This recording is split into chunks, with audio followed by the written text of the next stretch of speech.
welcome. I am here with Miss Vivian So. She is a digital media expert. Hi, Vivian. Hi, Wes. How are you? Doing fantastic. How are you doing?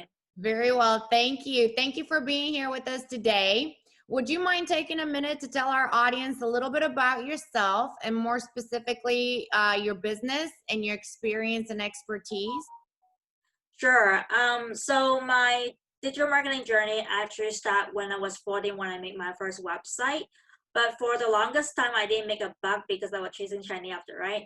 And then in 2004, I made my first buck on ClickBank. I actually put ebook online, but I put it off almost immediately because I'm embarrassed about my English. So, but I did make one sell. So the first lesson I learned in digital marketing is you need to focus. You cannot like chase opportunity after opportunity. And the second lesson I learned is like, do not let your insecurity to stop you from moving forward. Because I could have just keep the book in the ClickBank is already there, right? But I didn't.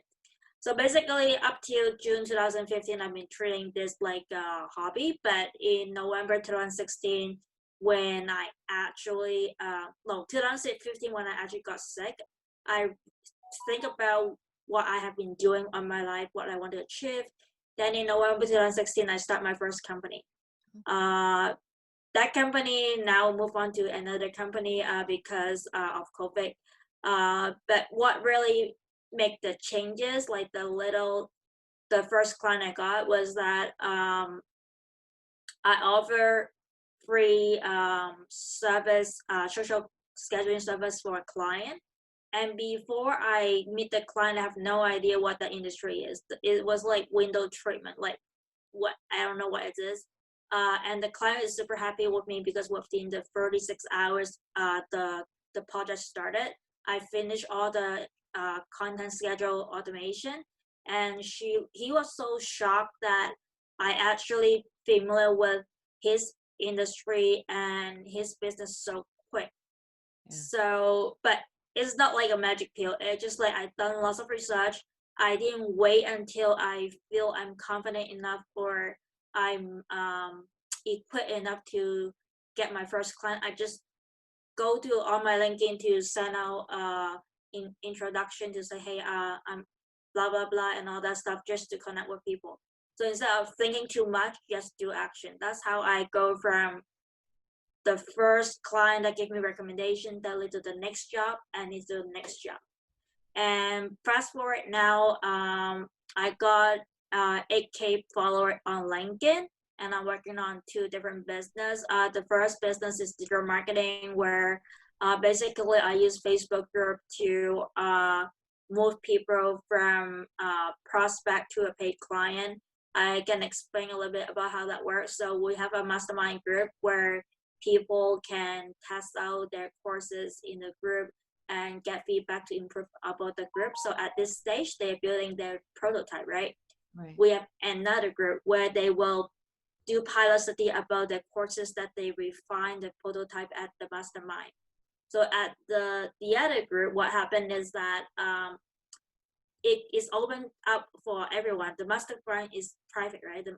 This one is open up, so they can teach courses there and then get testimonial and a recommendation from the group.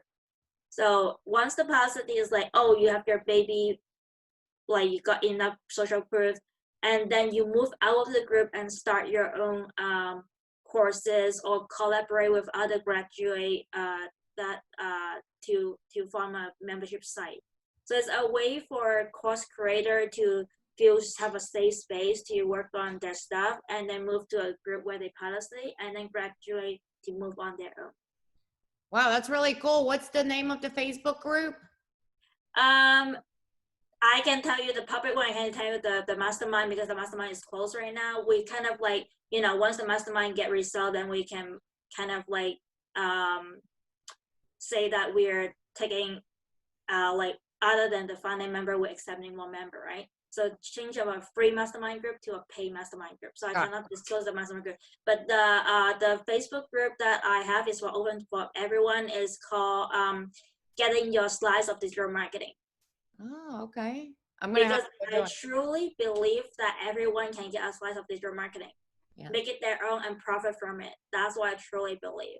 And yeah, so, and it's all start because I just decided to take action. Yeah. Yeah, that's the biggest thing, is take the first step. You're absolutely right. You mentioned earlier you took your book off because of you were embarrassed of your I guess English or accent. Was that probably one of your biggest fears you had to overcome? Not really. The biggest fear would be I feel that I'm incompetent, like especially in startup, like any startup. But it's actually happened to any level of success, because you're like charging this and you're thinking like you're comfortable there, but you know that you could charge more, but you don't know how to the plateau that you think you're making. You feel like I can only charge this much. I'm very comfy. I got lots of clients like that, and then you're like, what's the next step? So I have to like have a mindset breakthrough to feel like you can worth more. So how much you conceptualize your worth, exactly what you will get. So unless you expand your mind to say that I worth more than this, then it's not gonna get it, because you cannot even see it's possible. And Yeah. people sense the vibe. It's not like law of attraction because I'm a Christian, but it's more like if you don't think it's conceptualize it, you won't even bother with working on it. Right. And so like the first thing, like when I tell anybody that who is starting, you have to able to pitch your vision to mission to 10 people. If you can, then you probably shouldn't start the business.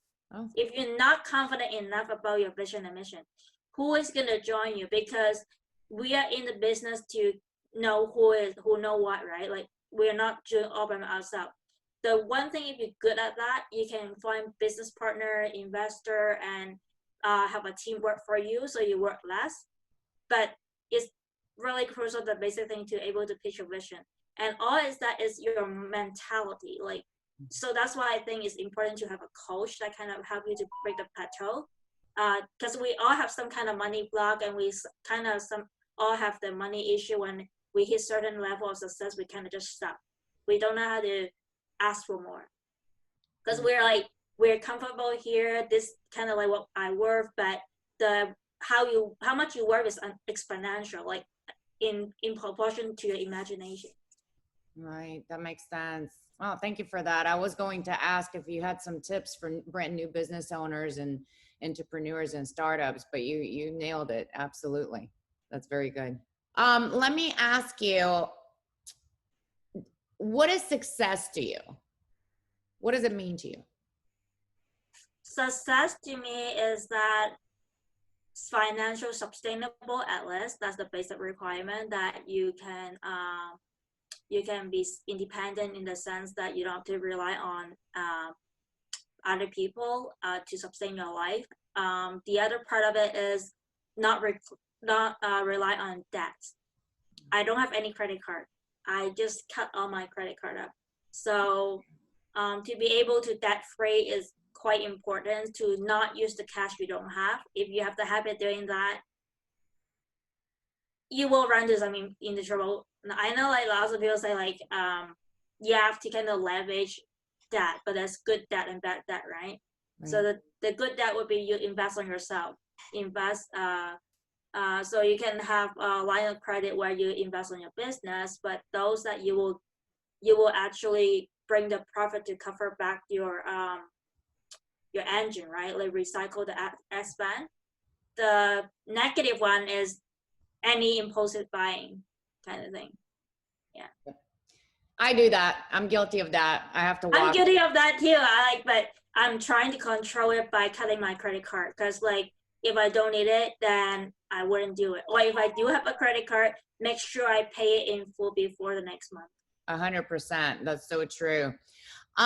Describe to me your morning routine. What do you do in the morning to kind of keep your mentality high and your spirits high and keep that intent throughout the day for your business, for you to be successful?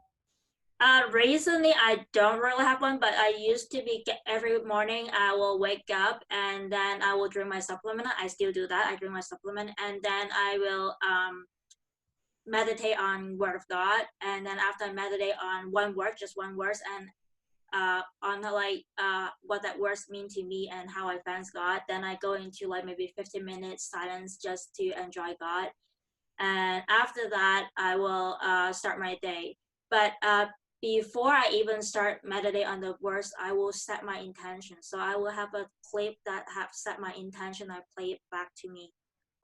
Basically, say remind me who I am, what my why is, and all that stuff. So every morning I play the gift, say I'm a leader, I'm a change agent. So that is kind of like just keep that in your mind, if because that's what's important to me. So just play it back, the affirmation, the intention. So the intention today, I always say only focus on 3 things on the plate today. And then the other thing I think I should add, that which recently I kind of talked with my business partner and I figured it out, is that to so every day you have so many distractions, right? So I almost want to add to my affirmation and my set intention was that whenever you feel distracted, think of the person you're responsible for. If you are in your business, you're not in business for yourself. You're responsible for those who you hire, your business partner, your customer, and your family. So whenever you have one of those things like, oh, I'm emotional, I'm lazy, or whatever excuse you want to be procrastinate, just remind you that what kind of responsibility you have and be happy about those responsibility, because it's so gratifying that you can take responsibility up, that you can help, you can contribute to the society. Is the opposite of what other people think responsibility is a chore. It's like liberating, you can take care of somebody else. I like that. Wow, that was very nice. Thank you. Is there anything else you want to share with our audience? I think before you become a student of a subject, I mean, before you become, you have to be a student of a subject before you become, go to school for the subject. So it is a mentality of learning that you really need to have an ongoing learning. Like if you only go to school to learn, like on the regular basis, you don't actually look up that topic. I don't think you're passionate about that topic. So that's why I say you should become a student of subject before you go to school for it, basically. And I also think like you have to pitch your vision and mission. And I want to recap that and also remind you who you're responsible for when you're actually really down. And so, yeah. Yeah, finding your mission, your vision, and definitely knowing your why and having that focus. You're 100% right. Very true. Thank you so very much for taking the time today to speak with us. I really appreciate you and the little golden nuggets you gave us. Thank you. You're welcome.